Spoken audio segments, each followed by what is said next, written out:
Hi friends, இது Thursday evening. ஆதிரப்பா கொஞ்சம் சீக்கிரமாக வேலையை விட்டு வந்துட்டார். ரொம்ப டயர்டாக இருக்குன்னு சொல்லிட்டு கொண்டா படுத்து ரெஸ்ட் எடுக்கலான்னு வந்துட்டார்.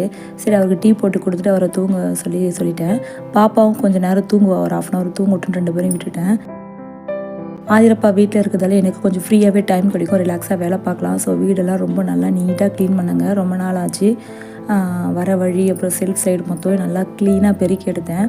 வியாழக்கிழமை ஈவினிங் கொஞ்சம் பூஜை பண்ணலான்னு சொல்லிட்டு வீடெல்லாம் பெருக்கி முடிச்சதுக்கப்புறமா காலையிலேருந்து சாமான் தேய்க்கவே இல்லைங்க. ஏன்னா பாப்பா கூட கொஞ்சம் நேரம் இன்றைக்கி பிஸியாகவே இருந்துட்டேன். அதனால் காலையிலேருந்து சேர்த்து வச்ச சாமான்களை இப்போ தான் வாஷ் பண்ணி எடுத்து வச்சுருக்கேன். இது பார்த்திங்கன்னா லாஸ்ட்டு ஷார்ட்ஸில் பார்த்துருப்பீங்க, ரோஸ் பெட்டல்ஸ் பவுடர் ரெடி பண்ணுறதுக்கு. இப்போ இந்தளவுக்கு காஞ்சிருக்குங்க. இன்னும் 50% காஞ்சிச்சுன்னா ரெடி ஆகிடும். அடுத்து ஈவினிங் போல் பாப்பா எழுந்ததுக்கப்புறம் பூஜை பண்ணாலும் பாபாவுக்கெலாம் பூ போட்டு ரெடி பண்ணி வச்சுருக்கேன்.